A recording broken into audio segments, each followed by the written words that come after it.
que ya estamos avanzando en este sentido de comenzarnos a mirar nuevamente de la forma que es la más estimulante para los seres humanos. Este día tenemos un enorme gusto de recibir a dos figuras de nuestro ámbito cultural o del ambiente cultural del país para hablar ni más ni menos que de un personaje fundamental para la historia, sí de las letras contemporáneas, pero en general, y bueno, ahora lo vamos a dilucidar de manera más precisa, digo yo, pues de la literatura universal, toda vez que se trata de una creadora deslumbrante, que además, en el contexto histórico, social, que vive el mundo, Occidente particularmente, brilla todavía más. Clarice Lispector. Hemos editado los cuentos y las novelas en el Fondo de Cultura Económica y eso nos tiene muy contentos y entusiasmados. Nos acompañan y es de verdad un honor. Silvia Georgina Duarte, a quien le damos un aplauso. Silvia Georgina Estrada, discúlpenme, qué horrible error tan tremendo, perdón, confusión absoluta, Silvia Georgina Estrada. Y yo tributo el aplauso solo para quitarme la vergüenza que me da haberme confundido con el apellido, perdón. Muchas gracias. Y Mónica Maristán, querida Mónica, muchas gracias.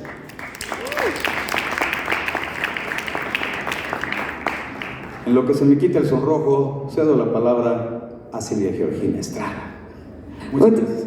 Muchas gracias, Eduardo, y muchas gracias al Fondo de Cultura Económica por la invitación. Y yo estoy muy contenta de poder traer a presencial esta charla sobre esta autora espectacular que es Clarice Lispector. Mónica y yo, junto con Irma Gallo, tuvimos la oportunidad de hablar de todos los cuentos hace unos meses, pero de manera virtual. Así que es un gozo poder estar aquí ahora de forma presencial con Eduardo. Y bueno, yo quisiera empezar como con este vínculo que se forjan con algunos escritores. A mí, yo tengo como un vínculo muy sentimental, emocional con Clarice Lispector, porque me parece que es una autora de muchos de los primeros descubrimientos, de estas como sensación de sorpresa que te puede dar ciertas ideas de la infancia. Y lo menciono porque Clarice en los cuentos es muy claro, pero también en algunas de sus novelas, pienso en Cerca del Corazón Salvaje, que es su primera novela, la idea de esta niña singular, inquieta, que cuestiona, que hace que los adultos se sientan incómodos por lo que ella piensa o no solo piensa, sino más bien expresa, es como una figura que atraviesa gran parte de la obra de Clarice, como la niña inquieta, incómoda, la mujer que es distinta, y distinta en este sentido que puede ser o físicamente, como podría ser en el caso de esta novela que se llama, se me está yendo el nombre, perdón, pero ahorita lo recuerdo, pero bueno, también estas singularidades que presentan los personajes de Clarice, La Hora de la Estrella, La Hora de la Estrella es esta novela en la que el personaje principal es una mujer fea, y así lo describe la autora, ¿no? Esta es una mujer fea, sin chiste, que a nadie le causaba ninguna impresión. Y entonces, ¿por qué haces una obra sobre una mujer fea, sin chiste, que no causa impresión en nadie? Y eso es lo que hace Clarice Lispector. O sea, ella escoge como a estos personajes marginales y les da una voz y una presencia que muy pronto nos atrapan como lectores, y también por la sinuosidad orgánica de su escritura. O sea, la escritura de Clarice muchos consideran que no es sencilla y que además, bueno, ella usaba las puntuaciones como se le daba su gana. Hay obras que terminan con 2 puntos, por ejemplo, o también como usaba las comas, ¿no? Eso también es una singularidad en la forma de escribir de Clarice. Y bueno, regresando a esta idea con la que empezaba, yo el primer cuento de Clarice Lispector que leí fue este cuento sobre la gallina, ¿no? La gallina que se escapa de la mesa de la cocina y que se convierte como en una gallina heroica, que no estaba dispuesta como a sufrir el destino de sus otras parientes gallinas, que era pues te vamos a cocinar y te vamos a comer, ¿no? Entonces esta gallina se va corriendo, se sube a los tejados y la familia, impresionada por la valentía de la gallina, pues decide que no se la va a comer y la convierte como en la mascota de la casa. Ese cuento, por supuesto, está incluido en esta colección de cuentos del Fondo de Cultura Económica, y el tema de la gallina, como muchos sabrán, pues es un tema recurrente en la obra de Clarice Lispector. Aparecen varios cuentos, y también en Cerca del Corazón Salvaje también aparece la gallina, y también hay como estos temas que a mí me gustan mucho, que es cómo Clarice retoma como sus ideas de infancia para traducirlas en la escritura. Por ejemplo, en esta novela de Cerca del Corazón Salvaje, que está en Novelas 1, la protagonista, Joana, niña, que está narrando su primera historia, luego la veremos crecer, cuenta que está leyendo poemas y está inventando poemas, y su papá le dice, ¿de dónde sacas esos poemas? Bueno, Clarice Lispector de niña también escribía poemas, ¿no? Y los recitaba así como sin ton ni son, era como algo de la familia, y eso también me interesa mucho de esta autora tan particular, como las cosas que ella saca de su vida para irlas mostrándolas en estos libros. También quisiera, antes de que se me pase, pues destacar el trabajo de traducción, que eso me parece una súper cosa de valor de estas ediciones. No solo el precio, porque un bolsillo de un lector siempre agradecerá que un libro cueste menos de 300 pesos, eso es un hecho. O sea, sí son libros que uno puede comprar, o sea, más fácilmente, y además estamos hablando de, bueno, todos los cuentos son de, la traducción es de Paula Abramo, las novelas, uno es de Romeo Tello y novelas 2 es de Genei Beltrán. Entonces también hay como una pluma literaria atrás de esta traducción, y eso me parece también muy disfrutable como lector, porque también ahí hay un guiño de otro lector que leyó a Clarice y que luego la traduce, y que además nos la traduce en una forma mucho más cercana que leerlo en español de España, ¿no? Este es como un español latinoamericano, y siento que ahí, sobre todo en los cuentos, Paula Abramo me parece que tiene muy buena oreja, y hay ahí como se siente ese calor como del portugués brasileño, que eso también como que se agradece mucho. Y bueno, creo que podría seguir contando algunas otras ideas que me gustan mucho de Clarice Lispector, como este territorio de libertad que crea a través de la literatura, y que ella pues justo decía que escribía porque para ella era un territorio en el que podía soltarse, ¿no? Y de hecho eso le pedía también al lector. O sea, Clarice le exigía un poco a su lector de que esto no es como un libro convencional, no espero que lo leas así, o sea, espero que también te entregues así como yo como autora me entrego a esto que estoy escribiendo.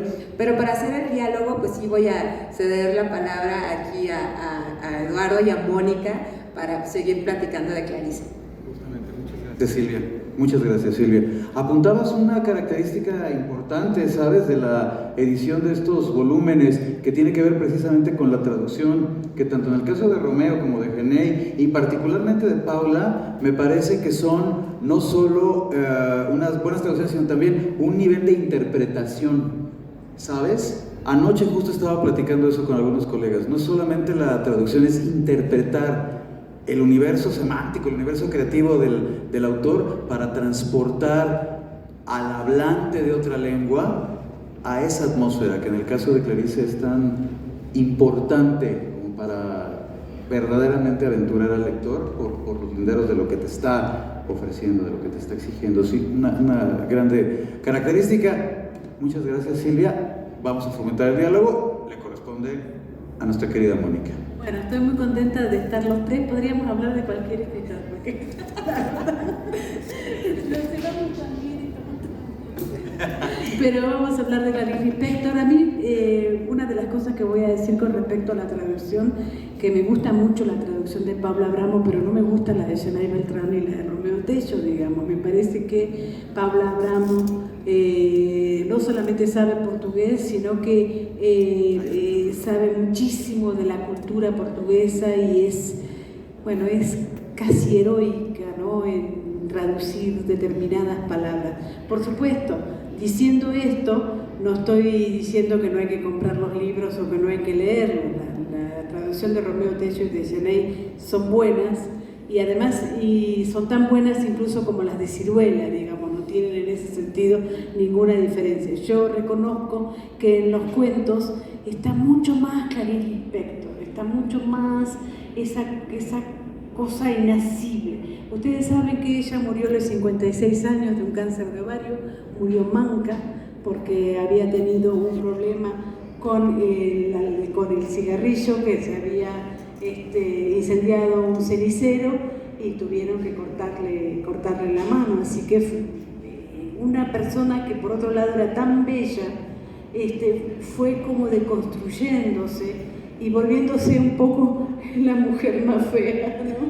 en este personaje que es patrimonio de su novela.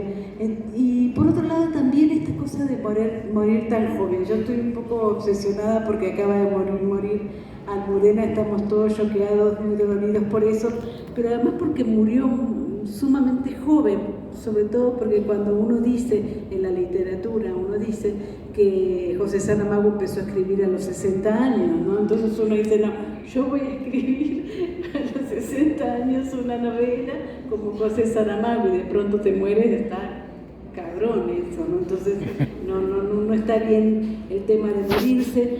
Y a mí se me ocurre pensar que Clarice Lispector es una literatura. ¿Por qué tiene tanto éxito? Porque hay una literatura que tiene que ver con una literatura femenina, con una literatura muchas veces ignorada, y con una literatura que tiene sus grandes herederos, como Margot Glantz, por ejemplo. ¿Por qué vamos a seguir leyendo a Margot Glantz durante 200 años? Porque tiene su literatura que es fruto de sus sensaciones, digamos, ¿no? Es decir, decía Clarice, yo no escribo novelas convencionales, escribo sobre sensaciones, escribo sobre lo que me pasa. Acaba de salir una gran novela, que es una novela de Daniela Tarazona, que se llama La Isla Partida, y claro, cuando uno empieza a leer esa novela dice, ¿qué quiere decir? Y la tira un poco, ¿no? Porque desafía al lector, porque Clarice Lispector desafía muchísimo al lector, porque Margot Glantz también, digamos, ¿no? No son literaturas fáciles. No es que me va a contar una historia de que el vecino salió y volvió y mató a la mujer y luego se entregó. No. Entonces, esta novela de Daniela Tarazona la leí como 3 veces, entonces dije, es maravillosa porque además se mete dentro del cerebro con casi como un escalpelo, digamos, como un instrumento de cirugía, y cuenta absolutamente todo eso que nos pasa por dentro y que no podemos decir a veces ni siquiera en la literatura, digamos, ¿no? Entonces, en ese sentido, para mí Clarice, que es una clásica, muy clásica en Argentina, porque Clarice Lispector no es una persona que ahora estemos renovando en determinadas áreas de Latinoamérica, sino siempre fue eso, la persona que leías y te revelabas, digamos, ¿no? Y volvías a leer y te revelabas otra vez, y siempre fue mi compañera en ese sentido, ¿no? Entonces, cuando pasan 100 años y vuelve a ser la compañera tuya, Silvia, tan joven que eres, digo, es que realmente es una persona absolutamente trascendente, digamos, ¿no? Que hizo una literatura absolutamente sin tiempo, sin ningún tiempo. Señalabas un aspecto que en el comité editorial del Fondo nos llamó poderosamente la atención, toda vez que tiene que ver directamente con la, no sé si llamar coyuntura, el momento que vivimos en la historia, que es afortunadamente ir dejando atrás la zona heteropatriarcal que dominó tantos aspectos de la sociedad y de la cultura, y entre ellos naturalmente el literario. Pienso, sí, por supuesto, en Clarice, pero pienso en Amparo Dávila o en la Vicens, incluso en Elena Garro, que ahora, sobre todo el caso de Amparo Dávila, se encuentran revaloradas toda vez que se va normalizando la igualdad. y creemos, no sé cuál es su opinión, me encantará conocerla, que en este justo momento de la historia del mundo es importante que justo, así como tú la leíste en el momento en el que llegó por primera vez a tu vida, alguien joven como Silvia tenga oportunidad de leerla, pero en ese contexto, en el que ya aparece prácticamente al igual que cualquier otro autor, ya no es de, ¡ay, la escritora mujer! En fin, no sé qué piensan ustedes. Bueno, a mí lo que me llama la atención sobre Clarice Lispector es que es una autora que es muy leída de manera internacional. En realidad Clarice Lispector, de hecho, hace poco estaba leyendo, me tocó participar en un dossier de una universidad norteamericana sobre Clarice Lispector, y entonces alguno de los participantes escribía que si tú googleas Clarice Lispector te salen millones de salidas, ¿no? O sea, hay mucho alrededor de Clarice Lispector, y también hay algo que a mí me parece muy gracioso y que creo en eso porque soy parte de ello, que es que hay frases que te gustan de los cuentos o de las novelas y que pues las vas posteando en Facebook o subiendo en Twitter.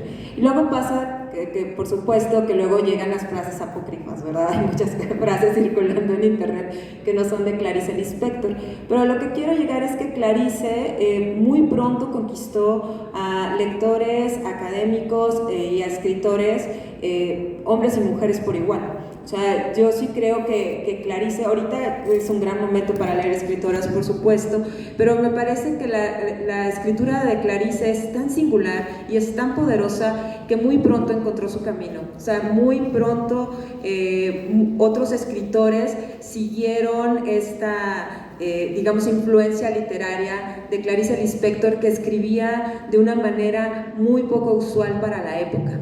O sea, y además era una escritora muy prolífica. O sea, era una escritora que sí escribió mucho y además escribía en revistas de moda, llegó a escribir artículos en revistas de moda y periódicos de circulación diaria. Como bien dice Mónica, era una mujer muy hermosa y muy despampanante. Entonces digamos que Clarice sí fue como que una figura muy central en las letras brasileñas, y después se fue extendiendo en español y también pues en otros idiomas. Lo que sí creo es que de pronto es difícil acceder a obras como las de Clarice Lispector, digamos como en el sentido de que sus libros eran caros de conseguir y eran importados. Y eso sí me parece algo fundamental para un lector, ¿no? Sobre todo para un lector joven, porque, bueno, ¿de dónde vas a sacar 600 pesos para comprar la edición de Ciruela? Está súper difícil si estás estudiando en la prepa o en la universidad. Incluso ahora está súper difícil para varios, ¿no? O sea, hay que decirlo.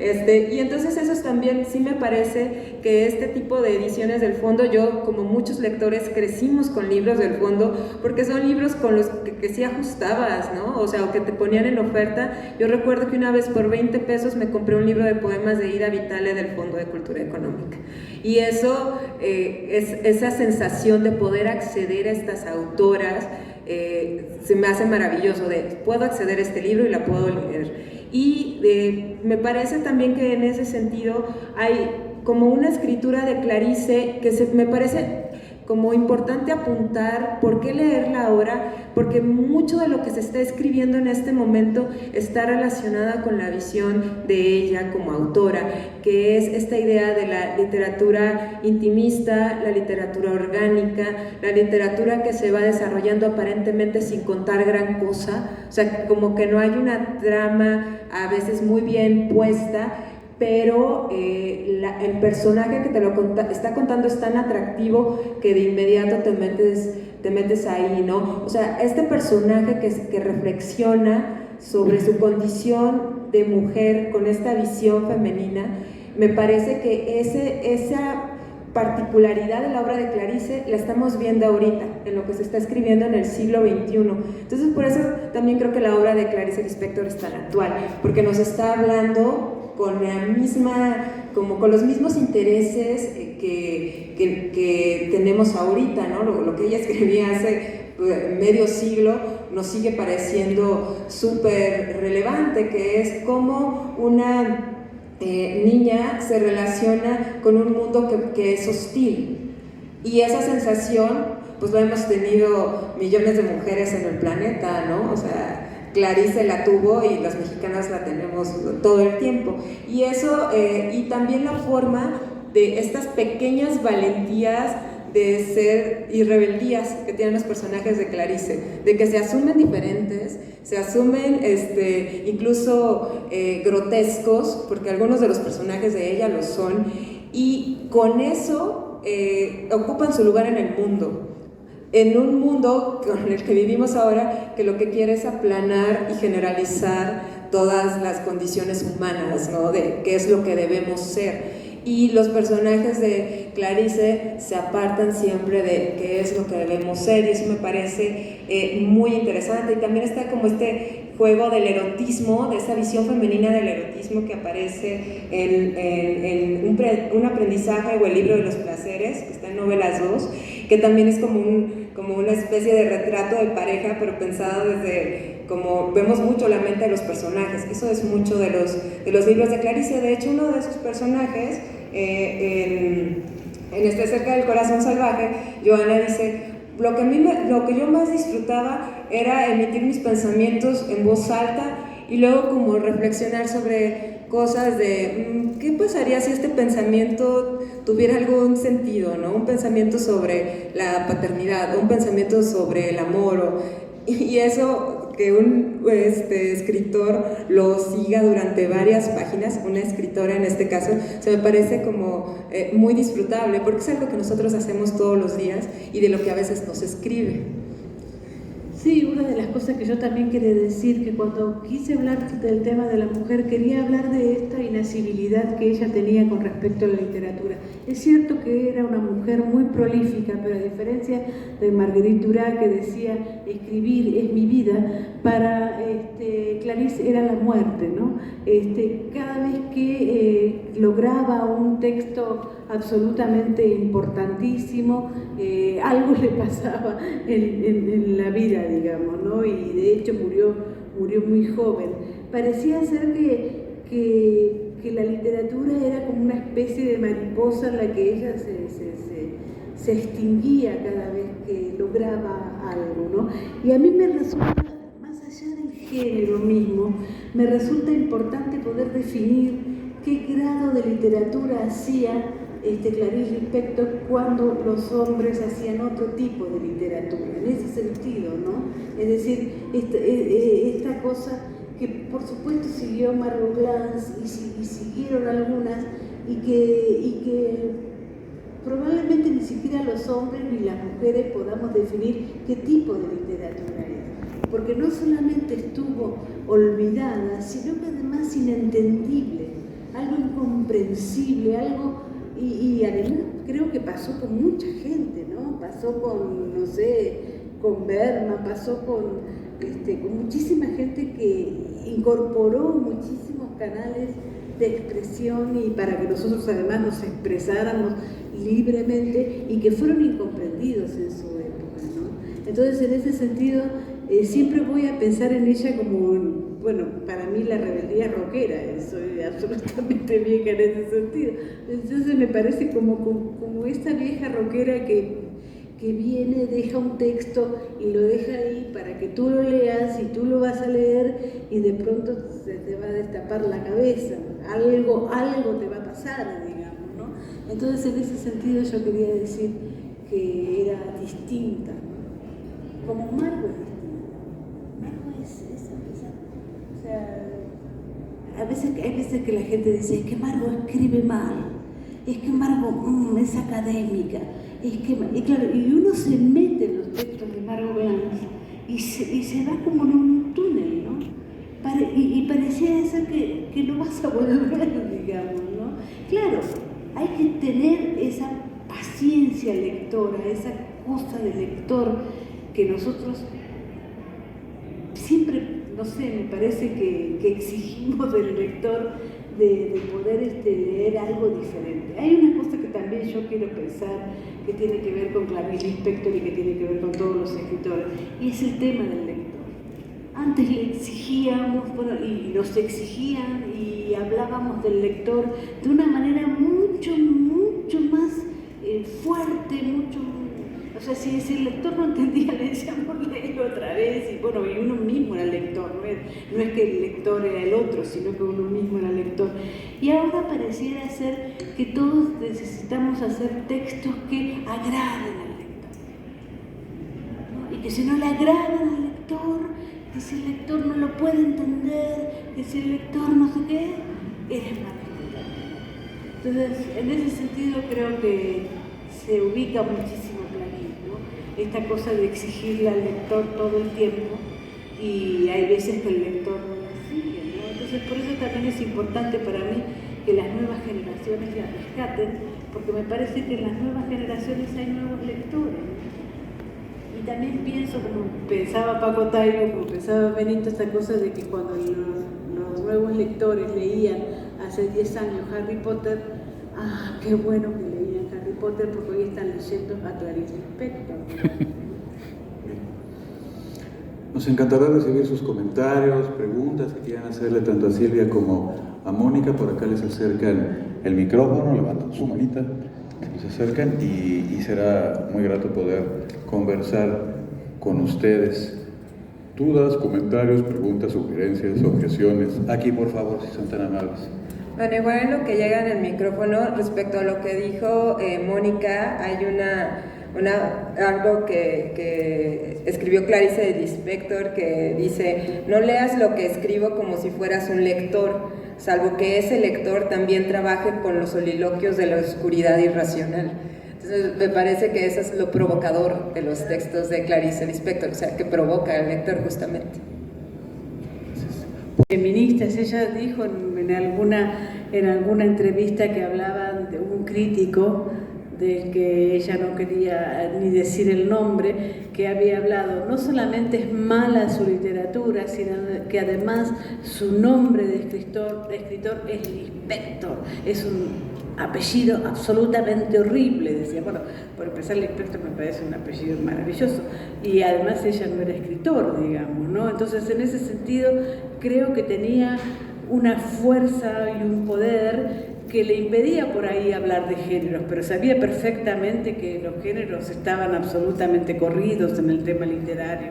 Pero por otro lado, perteneció también a una generación brasileña de literatura que muchísimos escritores también estaban corridos, como Ferreira Goulart, muchísimos escritores que no eran absolutamente centrales en un país que nos cuesta muchísimo entender, ¿no? Ahora hizo Martín Caparrós un libro que se llama Ña América, en la que dejó afuera a Brasil, y me pareció absolutamente como espontáneo, ¿no? Porque siempre dejamos afuera a Brasil. Nosotros, por ejemplo, los argentinos, vivimos muy influidos por Brasil, menos por el fútbol, porque no son tan buenos.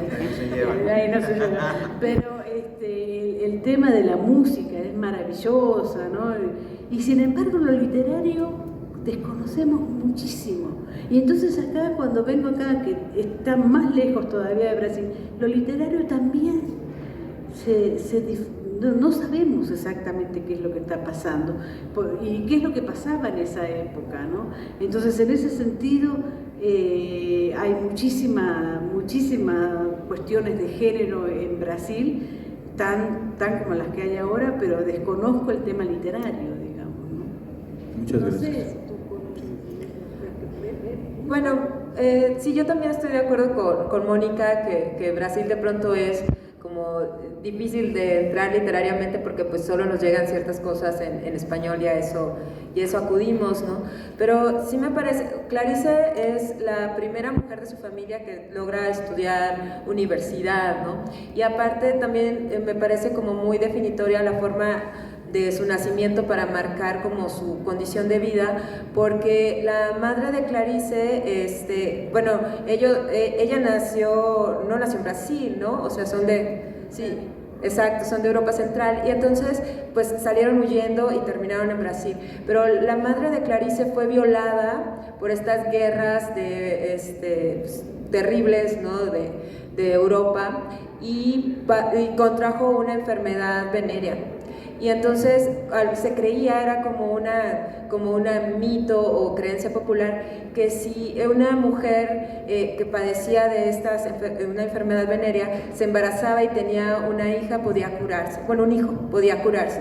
Entonces Clarice fue concebida para salvar a su mamá, y no ocurre así, la mamá muere. Y eso también me parece como hablar del origen de Clarice y luego pensar que es alguien que tuvo que arraigarse a una tierra nueva, a otras costumbres que su familia no poseía, ¿no? A un idioma también, a una lengua, y que además se convirtiera en la primera mujer de su familia que estudió universidad, ¿no? Y que podía leer y escribir con soltura. Bueno, me parece que esa también es como una forma de pensar el ser mujer, ¿no? Y esta también es una condición del feminismo, de cómo te desplazas y cómo enfrentas al mundo a partir de tus condiciones de mujer y cómo lo exploras en la literatura. Y Clarice, la gran parte de los personajes de su obra son mujeres.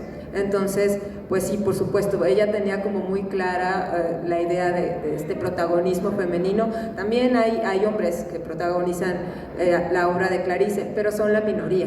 La mayoría son mujeres, y también esta idea de la niña adolescente que tiene que remar a contracorriente para hacerse escuchar, eso también me parece que es una idea del feminismo, ¿no? Que lo podríamos arrastrar a nuestro tiempo. Yo no he leído como una declaración de Clarice que diga soy feminista, la verdad es que no, pero me parece que en sus actos y en su manera de discurrir a través del mundo, en su literatura, y luego ella se divorcia, se casa con un diplomático y eventualmente se divorcia. Bueno, eso también en la época era como te vas a divorciar, y entonces ahí también me parece que vemos a una mujer muy congruente con el hecho de yo voy a hacer la vida como me parece que tiene que ser, que eso es una de las cosas por las que pugnamos en el feminismo, ¿no? Por tener las elecciones de vida que escogemos y no las que se nos imponen. Y por eso también me parece muy importante leer a Clarice, porque nos da una muestra de ello, ¿no? De escoger quiénes somos y que no nos impongan lo que debemos ser. Muchas gracias. ¿Alguna otra pregunta, comentario, duda, reflexión? Por favor, si son tan amables. Por acá, mira, compañera que... Aquí viene llegando la compañera. Muchas gracias. Buenas noches. Me parece maravilloso que saquen este tipo de libros, que los hagan asequibles para los jóvenes, porque a pesar de que Clarice Lispector es una escritora de culto, no se la lee tanto por esos precios prohibitivos de Ciruela. Cada librito 300, 400 pesos, los cuentos completos 600, 700. Mi pregunta para Eduardo es, ¿existen planes de editar otros autores en este tipo de colecciones? ¿Y quiénes serían? Pues si nos pueden dar algún tipo de adelanto. Perdón, no te entendí la última parte de la pregunta. ¿Quiénes? Si existen planes de editar otros autores en esta misma colección, otro tipo de autores que sean más asequibles a los jóvenes. Pues mira, Henrik Bell, por ejemplo, toda la literatura de ruina o la literatura de devastación, te lo confieso, yo como lector no tenía la menor idea que existía.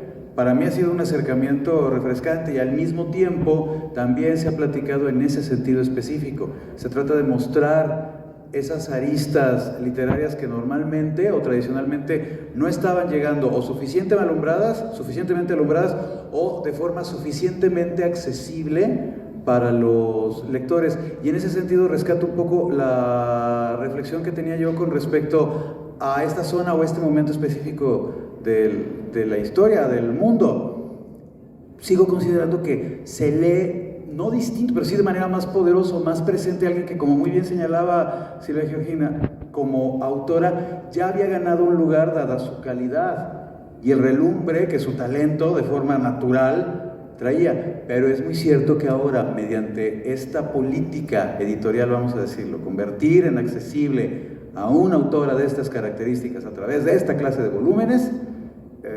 resulta ciertamente, digo yo, entusiasmante. No sé si Mónica, Silvia, quisieran agregar algo con respecto a esto. No, creo que según lo que escuché, que va a haber muchos escritores en el futuro, digamos, que no es Clarice solamente, ¿no? No sé si sabes algo de eso, ¿no? Algo de ello, pero no adelantaré demasiado, aunque sí, efectivamente. Vamos, ¿cómo se dice? Vamos, como decía antes, vamos pian pianito. Entonces, en este momento, en el pian, Clarice.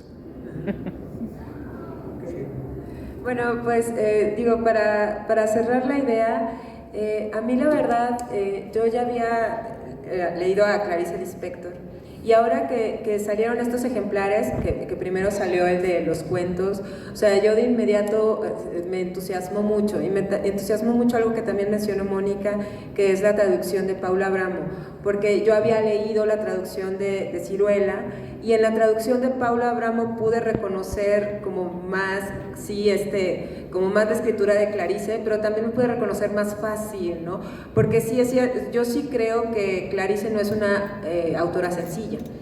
Los cuentos se me hace que los cuentos es lo más fácil de llegar, las novelas pueden ser complicadas y pueden como de pronto ponernos ahí a prueba, pero sí creo que esta relectura, ¿no?, de Clarice a través de esta otra mirada de Paula Abramo, que además es una estupenda poeta, yo creo que ahí también hay, por eso ahí está este sonido, ¿no?, estas palabras escogidas tan detalladamente, sí nos hacen como acercarnos a la autora con otra mirada, ¿no? Había un cuento que yo no recordaba en lo absoluto y que cuando lo leí me gustó muchísimo, que es el cuento de una niña que le gusta mucho leer, porque es la niña paria del salón, o sea, nadie le hace caso, ¿no? Y es como, no tiene amigas, y resulta que una de las niñas, es la hija del librero, pero es la niña más mala onda de todas, ¿no?, la que hace bullying, pero su papá es el librero de la ciudad, del pueblo, y entonces esta pobre niña que ama leer decía, híjoles, qué envidia de que esta chica tiene este libro nuevo que acaba de salir, porque lo llevó a la escuela y lo presumió, y le decía a esta niña lectora, te lo presto si vas a mi casa, y entonces esta niña lectora se emocionó y dijo, ay, me lo va a prestar, entonces va a la casa y no se lo presta, y la hace ir día tras día, hasta que un día la mamá abre la puerta y le pregunta, ay, ¿a qué vienes? Dijo, es que fulanita me dijo que me va a prestar el libro. Entonces la mamá le dijo, ve por el libro y préstaselo, ¿no? Y entonces esta niña lectora no podía dar como crédito a que ya tenía ese libro y decidió no empezar a leerlo. O sea, dijo, no me voy a esperar, porque lo voy a hacer lentamente para ir disfrutando esta ganancia y devolverlo lo más tarde posible. Y me parece que esa sensación de tener esta ganancia al fin está con estos libros del Fondo de Cultura Económica. Yo sí les recomiendo que los consigan. O sea, son como esta alegría que podemos postergar y que podemos leer lentamente con una nueva mirada, que sí es una mirada que yo agradezco mucho. O sea, a mí sí me gusta esta apuesta por la traducción mexicana, y eso, con esto cierro. Muchas gracias, Silvia. Mónica, ¿quieres agregar algo? No, nada más. No sé si quieren hablar de fútbol, de fútbol, de automovilismo. De cómo argentinos y brasileños en eso sí no se entienden. De automovilismo, Un Rubén Fonseca. la semana que viene a ver si Hamilton se convierte o no. La invitación gracias, a que se aproximen a nuestro stand. Estamos en el pasillo central, somos el A1 y hay un punto de venta aquí afuera para que puedan conseguirse ya el universo glorioso, creativo, único, singularísimo de una autora como Clarice Lispector. Silvia Cristina Estrada, muchísimas gracias por estar hoy con nosotros. Mónica Maristain, muchas gracias. Gracias a todos ustedes por acompañarnos. Gracias, Guadalajara. Muy buenas noches.